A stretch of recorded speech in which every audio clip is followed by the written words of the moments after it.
The cabin smelled like recycled air and expensive cologne, that particular blend of leather seats, industrial cleaner, and the faint ghost of 100 previous passengers that I had learned to stop noticing after my first year on the job.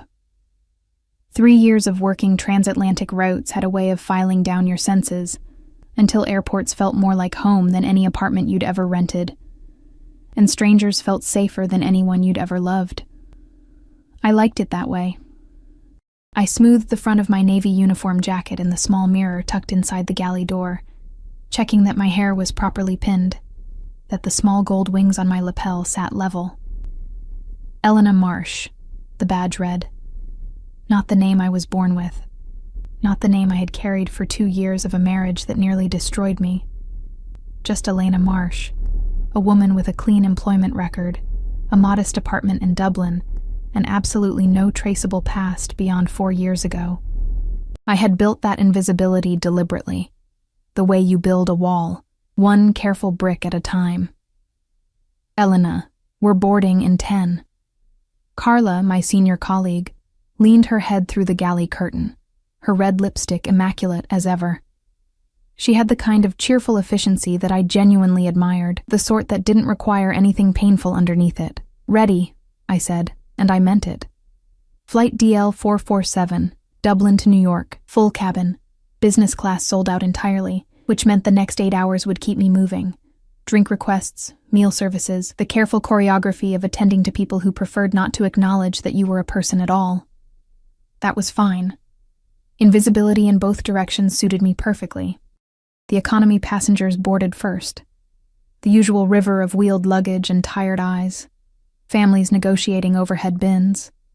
Businessmen already pulling laptops from bags before they'd even found their seats. I smiled at each one. I handed out blankets and pointed toward lavatories. I was good at this, at the performance of warmth without the vulnerability of it. Then business class began boarding, and I moved to the forward galley. I didn't see him immediately. That was the thing I would return to afterward, in the sleepless hours between Dublin and whatever city I'd be waking up in. The fact that I didn't feel it before I saw him. I had always imagined, in my more dramatic private moments, that I would sense it, that some animal part of me would sound an alarm. 4 years of running, and I'd somehow convinced myself that I would have warning. I was arranging the pre-departure champagne flutes when I heard the shift in the cabin's atmosphere, rather than saw it. A particular quality of quiet that moved through the boarding passengers like a current, the way a school of fish parts for something larger. The flight attendant near the door, young, first year, still startled by things, straightened almost imperceptibly. I turned. He was standing at the entrance to the jetway, speaking in low tones to the man beside him, broad-shouldered, with the particular blankness of expression that I recognized immediately as professional security, the kind of man whose job was to be invisible, so that someone else could be visible instead. And Luca Vitano was very, very visible. 4 years. He was 34 now, which meant the angles of him had only sharpened. The jaw, the cheekbones, the quality of stillness he carried like a second skin. He wore a charcoal suit with no tie, the collar of a dark shirt open at the throat, and he moved through the cabin door with the unhurried certainty of a man who had never once in his life been made to wait for anything. My hand closed around the stem of a champagne flute, hard enough that I felt it in my knuckles. He won't recognize you. The voice in my head was calm, practiced. I had rehearsed this moment in theory, the way you rehearse fire drills. Different hair, different name, contacts instead of glasses, 4 years of deliberate change. You are Elena Marsh. You have never seen this man before. He was in seat 2A. Of course he was. Window seat, front row, the prime position that his organization's travel coordinator would have secured without being asked. The security man, I was already cataloging him, old instincts firing despite my terror, settled into 2C across the aisle, and a second man I hadn't noticed took the seat directly behind. 3 of them, at minimum. Probably more in economy. I turned back to the galley and breathed. He didn't look at you. He doesn't know. Do your job. The boarding completed. The safety demonstration proceeded. I moved through it with the muscle memory of 300 flights, pointing at exits, demonstrating seatbelts, my voice carrying the right notes of professional pleasantness. I did not look at row 2. I looked at every other row in the cabin with extraordinary attention. But I did not look at row 2. Takeoff came and went. The seatbelt sign extinguished. The cabin began to breathe again with the particular relaxation of passengers accepting that they were, in fact, airborne. I took drink orders from the rear of business class forward, working methodically, maintaining the careful math of my position. Always behind him, never in his sight line, moving efficiently enough that any moment I was in his peripheral vision was brief. It was working. It was going to work. 8 hours and we'd land at JFK and he would walk off this aircraft and disappear into a car that was undoubtedly already waiting at the curb, and I would breathe again. Miss. The voice hit me somewhere below conscious thought. A physical response, the way a body responds to sudden cold. My pen stopped moving against my order pad. A half second. Less. I turned. He wasn't looking at me. That was the first thing I registered. He was looking out the window at the dark Atlantic, his profile cut clean against the faint glow of the wing lights, and he had spoken with the automatic authority of someone accustomed to being responded to without needing to perform the request. "Sparkling water," he said. "No ice, no ice." He'd always hated ice in cold drinks. Called it a dilution. An American affectation. I had teased him about it once, in a different life, in a kitchen that smelled like espresso and the fresh basil he kept on the windowsill despite having no business keeping anything alive. "Of course," I said, and my voice came out clean. Professional. Belonging to Elena Marsh. He turned then. Not all the way. Not with any urgency. The slow turn of a man who controls the pace of every interaction he enters, who has never needed to rush toward anything because everything eventually comes to him. His dark eyes moved to my face with a quality of assessment so thorough it felt like hands on my skin. I held still.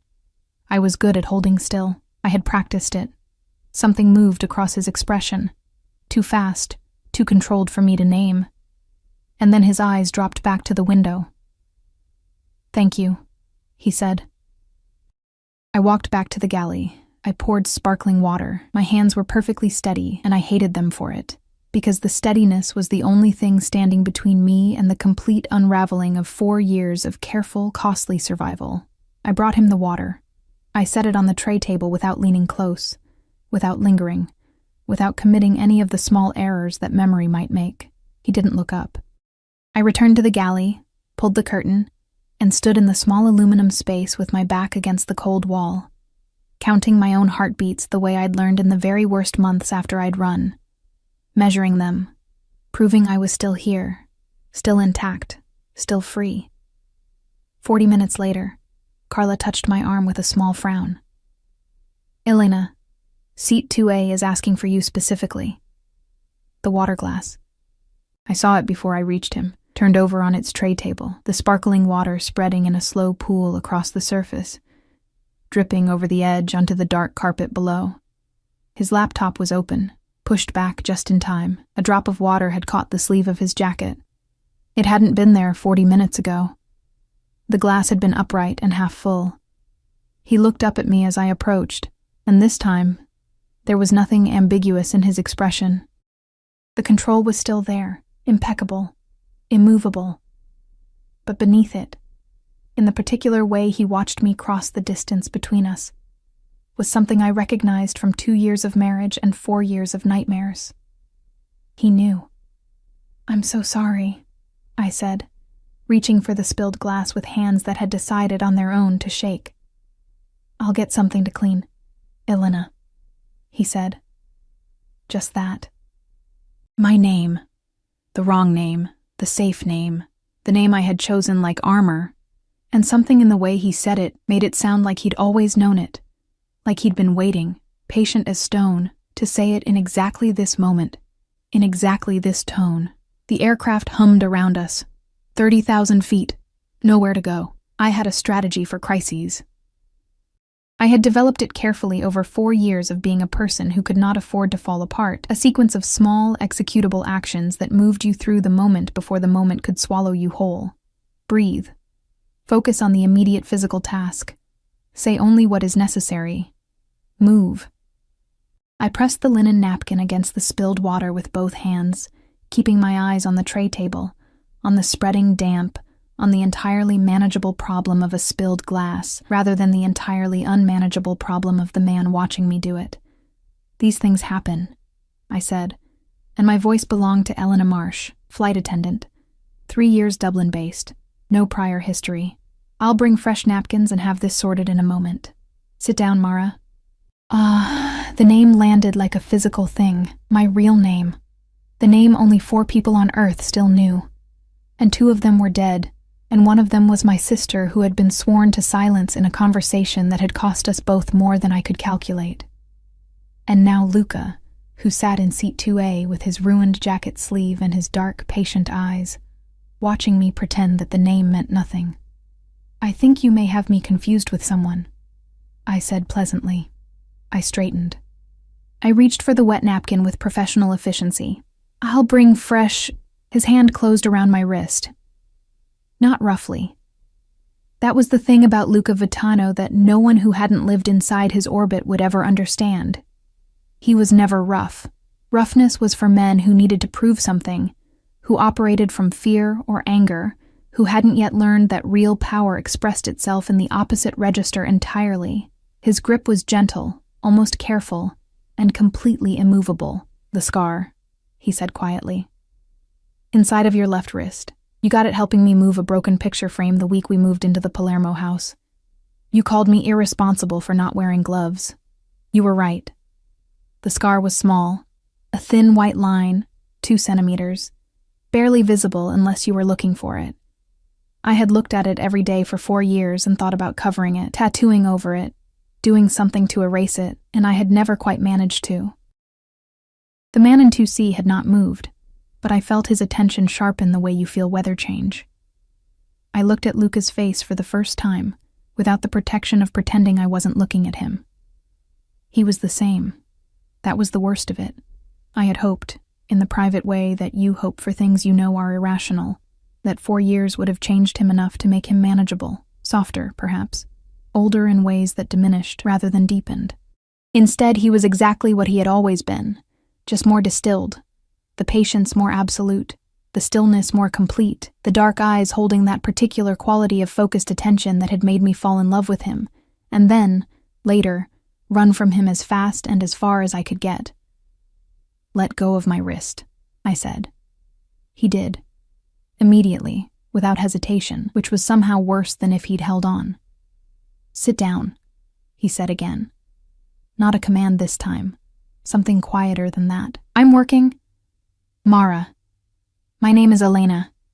I said it clearly, evenly, the way I'd practiced in mirrors. "I don't know who you're looking for, but I've worked this route for 2 years and I can assure you, the route changed 8 months ago," he said. "Dublin to New York. Before that, you were on the London to Lisbon route. Before that, 18 months in Frankfurt." A pause. "You're good at moving. You always were." The cabin hummed. Someone in the rear laughed at something. The ordinary world continued its ordinary business 30,000 feet below us. "What do you want?" I asked, and the performance dropped out of my voice because there was no longer any point in it. Something shifted in his expression. Not softness exactly, but a loosening of the outermost layer of control. "The way a door opens an inch without committing to open further. To look at you," he said. "For a moment, that's all." It was such a specific and disarming answer that I stood there with the wet napkin in my hand and didn't say anything for 3 full seconds. "I have a job to do," I finally said. "I know. Do it. I'm not going anywhere." The implicit meaning of that, "and neither are you, not for another 6 hours," settled over me like the change in pressure before a storm. I walked back to the galley. Carla gave me a questioning look that I deflected with the seamless ease of long practice, taking fresh napkins, a small bottle of sparkling water, moving back through the motions of the job. The remaining hours of the flight rearranged themselves in my mind into a new geometry entirely. He didn't call me over again. He ate the meal that was served, spoke twice in low tones on one of his phones, received a visit from the man in 2C that lasted approximately 45 seconds and involved no audible exchange of words. He read from a leather-bound document folder. He was, to every observable measure, a businessman on a transatlantic flight. But every time I moved through the forward cabin, I felt his eyes find me the way you feel sunlight find skin, immediate, warm, and impossible to ignore regardless of where you were looking. Once, coming back from the forward lavatory check, I caught him fully watching me, making no effort to disguise it, and the expression on his face was one I hadn't seen since the early months of our marriage, before everything went wrong, before I understood what his work truly meant, before the fear had grown larger than the love, before the night I'd packed one bag in absolute silence while he slept, and walked out of a life that had been slowly suffocating me. He looked, in that unguarded moment, like a man who had found something he'd given up expecting to find. It terrified me more than anger would have.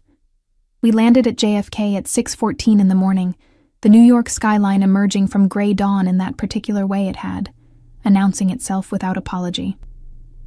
I stood at the forward door as passengers deplaned, doing what I always did, thanking people, smiling, holding the space between the aircraft and the world with professional warmth. He was the last to leave business class.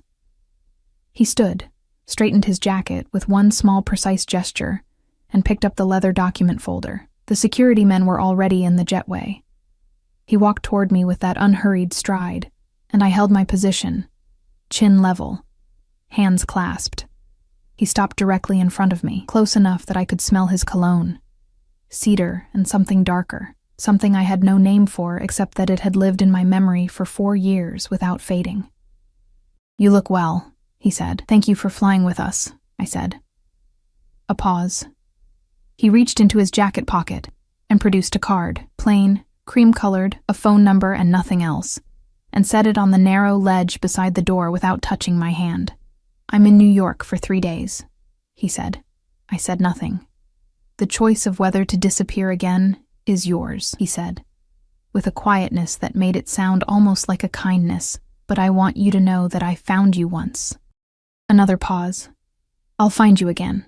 He walked off the aircraft. I stood at the door for the remaining deplaning, the card sitting in my peripheral vision like a small, patient fire, and I thought about what I knew of Luca Vitano, which was considerable, and what I knew of myself after 4 years of running, which was also considerable, and I tried to determine which of those two things was stronger. By the time the cabin was empty, I still didn't have an answer.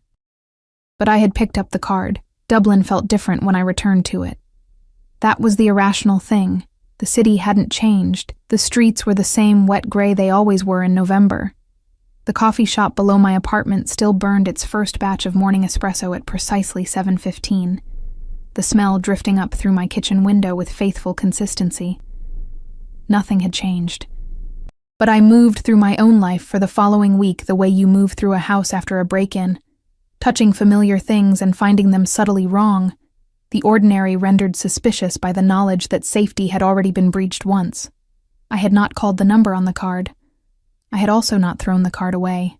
It sat in the inner pocket of my winter coat, which I was aware was not a neutral choice. I could have left it on the aircraft. I could have dropped it in the JFK terminal bin between the jetway and passport control. Instead, it traveled back across the Atlantic with me, pressed against my ribs for 7 hours, and now lived in my coat pocket with the particular weight of something unresolved. I went back to work. Dublin to Frankfurt, Frankfurt to Rome, Rome back to Dublin. The routes I could do in my sleep, the cities I knew by their airport architecture and their particular quality of morning light through terminal glass. I was good at my job. I had made myself good at it deliberately, the way I had made myself good at everything since Palermo, through the simple discipline of needing to be. On the 6th day, my phone rang with an unknown Italian number. I stared at it through 4 rings, standing in my kitchen in bare feet with a cup of tea going cold in my hand. Then I answered, because not answering was its own kind of decision, and I was tired of making decisions by avoidance. "You didn't call," Luca said. "I didn't say I would." A pause. In the background I could hear the faint ambient sound of a room, a quiet one, probably a hotel, the particular acoustic quality of expensive soundproofing. "How are you?" he asked. The question was so ordinary that it took me a moment to process it. "Why are you calling me?" "Because you have a Dublin number now, and I have always been thorough," he said, and something in the measured way he said it told me that this was an understatement of considerable magnitude. And because I wanted to hear your voice without 30,000 feet of altitude and a navy uniform between us, I set down my tea, moved to the window. The street below was empty except for a man walking a dog in the rain, both of them looking equally resigned to it. Luca. I tried to make his name sound like a boundary. Whatever you're thinking, I want to meet. In person. Somewhere of your choosing. Somewhere you feel safe. I won't bring anyone. You always bring someone. Then I'll bring one person. Marco. You know Marco. I did know Marco. I had known Marco for the 2 years of our marriage. Quiet, loyal, the kind of permanent fixture in Luca's life that I'd stopped registering as security and started registering as furniture. The comparison was unfair to Marco, who had once driven me to a hospital at 2 a.m. without question or judgment when I'd thought I was having an allergic reaction to something I'd eaten, and had waited 4 hours in a plastic chair to drive me home again. What is there to talk about? I asked. Everything, he said, and nothing if you prefer. I just want to sit across from you in daylight and have a conversation that doesn't involve turbulence. Despite everything, something small and treacherous moved through my chest at the phrasing. I pressed it flat. One meeting, I said. Public place. I choose where. Of course. And when I leave, you don't follow me. A pause that lasted precisely long enough to tell me he was considering how honest to be. I won't follow you myself, he said. It wasn't the reassurance I'd asked for, and we both knew it, and the fact that he didn't pretend otherwise was, against all reasonable judgment, the thing that made me say yes. I chose a coffee shop in the Temple Bar area, busy enough on a Saturday afternoon that we would be 2 people among many, the surrounding noise providing a kind of privacy that silence couldn't. I arrived 15 minutes early, took a corner table with sightlines to both the entrance and the side door, and ordered an Americano I had no intention of drinking. He arrived exactly on time. Marco stayed near the entrance, a large, quiet presence in a dark coat, and Luca crossed the coffee shop with that particular walk, measured, unhurried, aware of every person in the room without appearing to look at any of them. He wore a dark wool coat, no tie, and he looked so precisely like himself that something in my chest did something I would have preferred it not to do. He sat down across from me. We looked at each other for a moment without speaking, and it was the strangest feeling, like reading a book you'd loved and then put down for years, the familiarity and the distance existing simultaneously. You cut your hair, he said. 4 years ago. It suits you. He said it simply, without performance, and somehow that was worse than if he'd been effusive about it. The waiter came. Luca ordered espresso without looking at the menu. Some things apparently didn't change across 4 years, and an ocean. You've been looking for me, I said, because I needed to establish it plainly between us, rather than let it remain the enormous unspoken thing it currently was. Yes. Since when? He wrapped both hands around the small cup the waiter had brought with quiet efficiency. Since about 6 weeks after you left, he said. I know what you're thinking, that it took me 6 weeks to notice. It didn't. It took me 6 weeks to accept that you had actually gone and weren't coming back, and to start looking in ways that didn't involve standing in our apartment waiting for you to walk through the door. The image hit me harder than I expected. I had imagined many versions of Luca's response to my disappearance. Anger, relief, the swift, cold pivot to practical matters. I had not imagined him standing in a room waiting. Why did you keep looking? I asked. We were divorced. The papers were filed. I made sure of that. Yes, from a law office in Geneva through a proxy. A small pause. I know you were thorough. I know you planned it carefully. I've had 4 years to understand exactly how carefully. Something moved through his expression, difficult to name. You were that afraid of me. It wasn't a question. I was afraid of your life, I said, which was the most honest thing I had said to him in a very long time. He absorbed this quietly. Outside, the Dublin rain was doing what Dublin rain did, settling in for a long, committed stay. The coffee shop windows had begun to fog faintly at the edges. I never hurt you, he said, not defensively, just as a fact he needed to place on the table between us. No, I agreed. You never hurt me. A pause. But I watched you make decisions, Luca. I lived inside what those decisions meant. I knew what happened to people who were in your way, or who betrayed your trust, and I knew that I was one conversation, one moment of inconvenience, one wrong move away from being someone who had to be managed. You were my wife, he said, and the way he said it, low, with a weight that seemed to come from somewhere deep and unperformed, made the words sound like something more than a legal designation. I was your wife who knew too much and had no power, I said. Those are not comfortable things to be in your world. Silence. He looked at his espresso. A muscle moved in his jaw, almost imperceptible. I never wanted you to feel powerless, he said. I know that. And I did know it. That was the terrible complexity of the situation. Had always been. He hadn't wanted it. It had simply been the inevitable architecture of what he was. That didn't make it less true. He looked up at me then, and the expression on his face was one I hadn't seen before, or perhaps one I hadn't allowed myself to see when I was living inside it. Too busy monitoring my own survival to read his. I've changed some things, he said quietly. Luca, I'm not asking you to come back. I'm not asking for anything. His voice was steady, careful. I just need you to know that finding you, sitting here, is the first time in 4 years that I've felt like something in the world was where it was supposed to be. The rain pressed against the windows.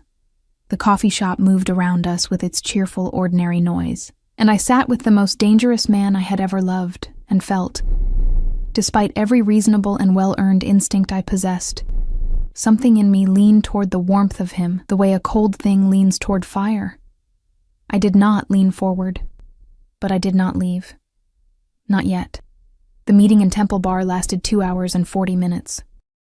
I know because I watched the clock on the coffee shop wall with the peripheral awareness of someone who has learned to track exits and elapse time the way other people track weather, automatically, without conscious effort, as a basic condition of feeling safe. 2 hours and 40 minutes of conversation that moved through careful, neutral territory at first. Dublin, the flight routes I worked, the particular quality of transatlantic fatigue that no amount of sleep seemed to fully resolve. And then, gradually, the way water finds lower ground, toward the things that actually mattered. He told me his mother had died 18 months ago, a stroke, fast and without prolonged suffering, which was, he said with the particular restraint of a man who didn't discuss grief directly, a mercy. I had liked his mother, a small, precise woman who had seen through me completely from the first meeting, and approved of me anyway, which I had always found both flattering and slightly unnerving. I'm sorry, I said, and meant it without complication. He nodded once, and moved on, because that was how he handled things that hurt. I told him almost nothing about my own 4 years. He didn't push. That restraint cost him something. I could see it in the careful way he held himself, the discipline it required not to ask every question that was clearly assembled and waiting behind his eyes, and the fact that he paid that cost without complaint did something inconvenient to my perception of the situation. When I stood to leave, he stood as well, immediately, and didn't reach for me. Thank you, he said. For coming. Don't read too much into it, I said. I won't. A pause. Will you have dinner with me tomorrow? No. He nodded, as though this was a reasonable answer that he was filing away rather than accepting. The week after, then, he said. I looked at him for a moment. You're not going back to Italy. I have business in Dublin, he said, pleasantly, in a tone that made it entirely clear that the business in Dublin had a name and was currently putting on her coat. I should have been angry. I assessed the anger, looking for it, and found something more complicated underneath. A reluctant, deeply inconvenient recognition that his refusal to pretend otherwise was, in its way, a form of respect. He wasn't manufacturing reasons. He was simply telling me the truth and allowing me to do with it what I chose. I'll think about it, I said. I left. Marco held the door. Outside, the rain had eased to a fine mist, and I walked the wet Dublin streets back toward my apartment with my hands in my coat pockets, fingers closing around that cream-colored card, and tried very hard to feel only the things that were useful. He stayed in Dublin for 3 weeks.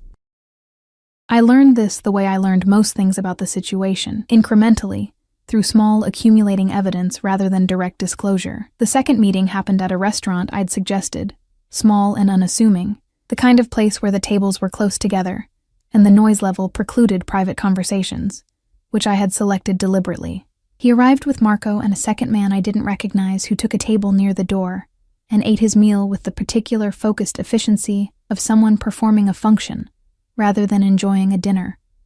We talked for 3 hours. I told him more than I'd intended. Not the details of the running, not the mechanics of the new identity, but the texture of the years. The loneliness of the first months, the strange liberation of anonymity.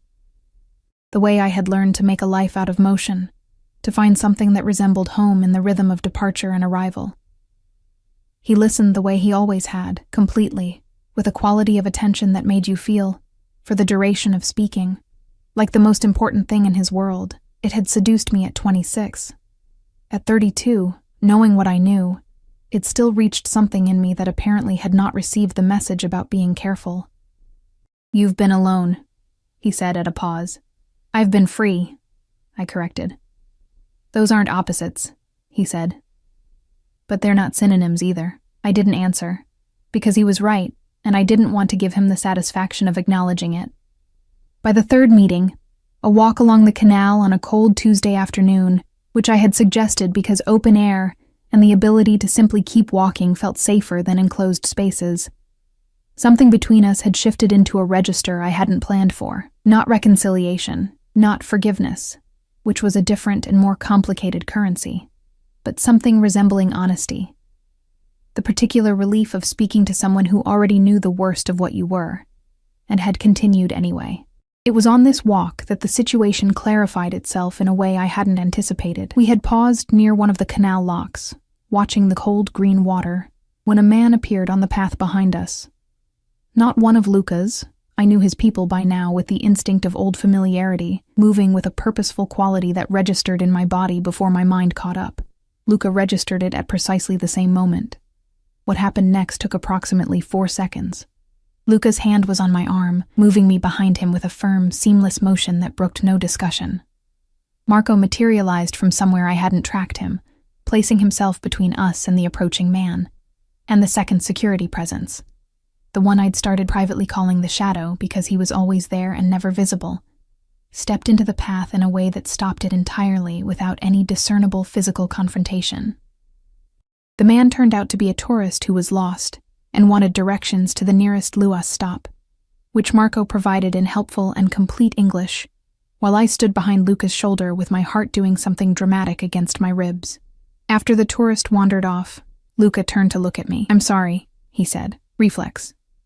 "I noticed," I said, "but what I was actually noticing, what I carried home that evening and sat with in my kitchen for a long time, was the feeling of those 4 seconds. The absolute certainty with which he had moved me out of potential harm, the way his body had positioned itself between me and an unknown variable without hesitation, without calculation, as a pure and apparently involuntary response. I had spent 4 years believing that his world made me less safe. Standing behind his shoulder on that canal path, I had felt, for 4 complicated and deeply unwelcome seconds, the opposite. It was the most dangerous realization I'd had yet. The call came on a Thursday evening, 3 weeks after the flight. I was home, marking a roster change on my work calendar, when my phone rang. Not Luca's number. Not any number I recognized. I answered with caution. "You need to be careful." A woman's voice, Italian accent, controlled but carrying an edge of urgency underneath. "He won't tell you himself because he doesn't think you need to know, but there are people watching you who are not his." "Who is this?" "Someone who knew you in Palermo, someone who is still there." A pause. "His position has been challenged. There is a man, Ferretti, who believes that finding you, caring about you, makes Luca weak. Ferretti has resources and he is not patient." Another pause. "He knows where you live, Elena. He knew before Luca did." The line went dead. I sat in my kitchen with the phone in my hand, and the carefully constructed life around me. The modest apartment, the clean name, The freedom I had built one deliberate brick at a time suddenly looked less like a sanctuary and more like what it had always actually been, a place someone had let me believe was hidden. I called the number on the cream card. He answered on the second ring. "I know," he said, before I could speak. His voice was calm in the way that meant the opposite of calm. "I found out an hour ago. Marco was already outside your building. You knew someone was watching me and you didn't—" "I found out an hour ago," he repeated, with a quiet emphasis that told me this was true, and that it had cost him something significant to be in the position of finding out rather than knowing. "I'm coming to you. Don't open the door for anyone until I'm there. I'll call when I'm outside. Luca, please," he said. Just that word, in a register I had never heard from him in 2 years of marriage, stripped of control, carrying something unguarded and urgent. "Please stay inside." I stayed inside. 20 minutes later, he called again, and when I opened the door, he was standing in my narrow Dublin hallway, looking at me with an expression that finally, after 4 years and 3 weeks and more careful distance than I had known I was capable of, dropped every layer of management he had ever worn in my presence. "You're all right," he said, as though confirming it for himself. "I'm all right," I said. He stepped inside, and I let him. And outside on the street, Marco stood in the rain like a fixed point. And somewhere in the organization of a man named Ferretti, something had begun that would force every unresolved thing between us into the open whether we were ready or not. Ferretti's move came 9 days later. In those 9 days, my apartment became something I didn't have a clean word for. Not a prison, because the door was never locked from the outside, and not entirely my own space either, because Luca was there every evening and sometimes in the mornings, and Marco was a permanent fixture in the building's small lobby in a way that the elderly woman on the ground floor had apparently decided to interpret as a very dedicated boyfriend situation, which she approved of warmly and vocally whenever I passed her door. I did not correct her. Luca and I existed in those 9 days in a careful, provisional intimacy, sharing meals that he ordered in because he didn't trust restaurants until they could be properly evaluated, talking late into the evenings with the particular freedom of people who have already survived the worst misunderstandings between them, and find, on the other side, that conversation comes easier than it did when everything was still at stake. He worked from my kitchen table in the mornings, phone calls in Italian conducted in low tones that I didn't strain to hear, documents reviewed with that focused precision I remembered from our marriage. The version of him that was, regardless of everything else, genuinely serious about the responsibilities he carried. Once, I came into the kitchen at midnight for water and found him asleep in the chair, his reading glasses, which were new, which meant 4 years had given him something after all, slightly crooked on his face, documents spread across the table. I stood in the doorway for a long moment looking at him, at the exhaustion visible in the unguarded lines of his face, at the man underneath the architecture of control, and felt something in my chest arrive at a conclusion that my mind was still resisting. I took a blanket from the closet and put it over him and went back to bed. In the morning, he didn't mention it, but when I came into the kitchen, he had made coffee, proper espresso, which meant he'd gone out early and acquired the necessary equipment, a development I chose not to examine too closely. And there was something in the way he looked at me over his cup that told me he understood exactly what the blanket had meant. Ferretti's move was not subtle. It came on a Wednesday morning when I was due at the airport for a Frankfurt rotation. Marco drove me. This had become the arrangement, non-negotiable from Luca's perspective, presented to me not as a command but as a request, stated with such quiet intensity that the distinction barely mattered. I had accepted it because I was not foolish enough to confuse pride with good judgment. We were 4 minutes from the airport when the car behind us, a dark sedan that Marco had apparently been tracking for longer than he'd mentioned, accelerated and forced us toward the curb in a way that was unmistakably deliberate.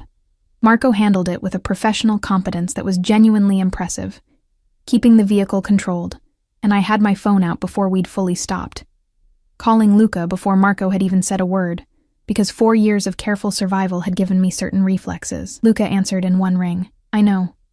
Don't get out of the car." His voice was contained, precise. "Marco knows what to do. I'm 12 minutes away." He was there in 9. What followed involved a level of organized, purposeful activity that I observed from the back seat of the car, with the strange calm that sometimes arrives in the center of situations that are too large for ordinary fear. Phone calls, the appearance of 2 additional vehicles, Marco speaking quietly into his earpiece while watching the street with absolute attention.